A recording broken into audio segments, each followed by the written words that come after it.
Hello, I am Dr. Vuyani Sindo from George Whitfield College, South Africa. I'm married to Ronelle and we have two wonderful daughters. And for my job at college, I'm the head of biblical studies. And I teach mostly Pauline subjects such as 1 Corinthians, Galatians, and also recently I've been focusing on the book of Hebrews as well, where we do translation and the theology of the book as well.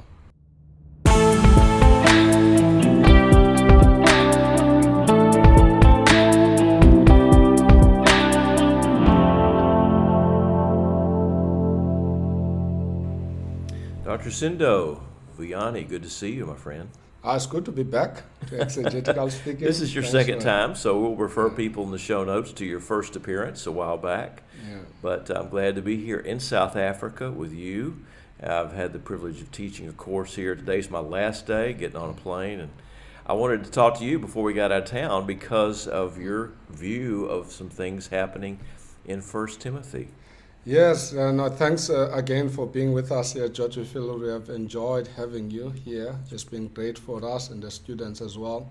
Yeah, we were talking the other day about 1 Timothy chapter 3, about one of the emphasis when we look for pastors. Many people, they tend to focus a lot on that a pastor needs to be able to teach. Mm-hmm. But I think there's something in 1 Timothy 3 that is often overlooked or not paid attention to.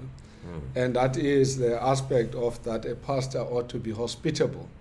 And the Greek word that Paul uses there is actually the word philezenon. And then, of course, you'll have known that, first of all, the philo is from phileo, which is about love, and xenon, stranger, where it actually should be better translated as someone who loves strangers, not just hospitable, because the word hospitable sounds a little bit someone who's friendly. But I think there's more to the term than just someone who's friendly. I think it calls us to be someone who's loving to strangers, not even people you know. Yeah. And I think interestingly, you find pastors who say, you know what, I don't want to take ministry home. And I think though this is one of the things I would like us to focus on today. What does it mean for a pastor to be hospitable or friend to strangers, right? Friend to strangers. There's a in North America we use this expression sometimes that he never meets a stranger. In other words, he makes everybody feel comfortable and welcome, even the stranger. Is that kind of what you're thinking about here?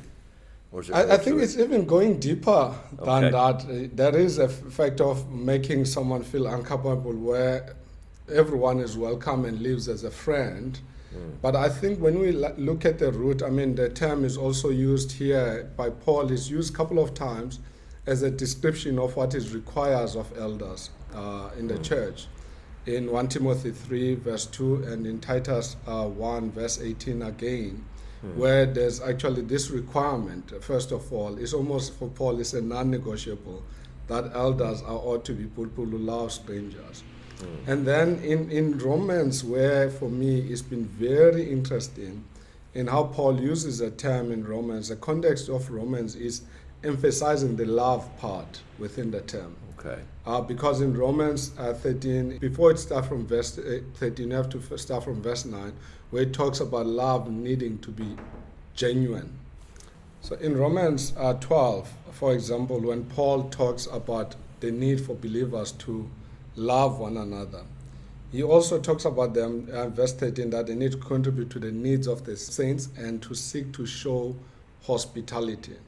Now the context again in Romans is interesting, because when you come to verse 14, there's a sense of bless those who persecute you, bless, do not curse. So we don't show hospitality to the people who are familiar to us, people that we really like or get along to. But there's this call, you love strangers. And then, of course, for Paul as a Jew, that mindset comes, of course, to the story of Abraham from Genesis 18, where Abraham was known for his hospitality, where he showed hospitality to this complete stranger, not knowing he was going to showing hospitality to God. And Hebrews, in turn, also picks up on this language of hospitality, of how some people have actually entertained angels, not knowing it, by showing hospitality. So I think it's something that is really much needed in recent time. It is a requirement for pastors that they love strangers. Not just be friendly to them, to love them. Now, if we had time, I'll have talked about how Lot, for example, which is a big kind of love that I'm not sure I'll even be, to be honest with you, show how he even offered his daughters to protect strangers in Genesis 19. Yeah, that as was part of hospitality. Yeah, to people are these scandalized people. by that. In fact, that story, a lot of times, how could they have done this? But I think that's part of the what is called for. I don't think we're called to offer our daughters, but we are called I'm to glad have you said this that, so to clarify. Yeah. radical love towards strangers. In Leviticus, God reminds his people that they themselves were once strangers in the foreign land, and therefore the requirement for God's people is not that we become indifferent or even at best we just tolerate people, but we're actually called, pastors, elders, are to be people who love strangers and seek to have a relationship with them. Someone put it this way, that hospitality is to turn someone whom you might be scared of them and I'm not sure whether they are a foe or a friend, to turn that to be a friend by the time you have encountered with them. And then again, the emphasis on love is that it's costly. True. There needs to be a cost involved in us doing that.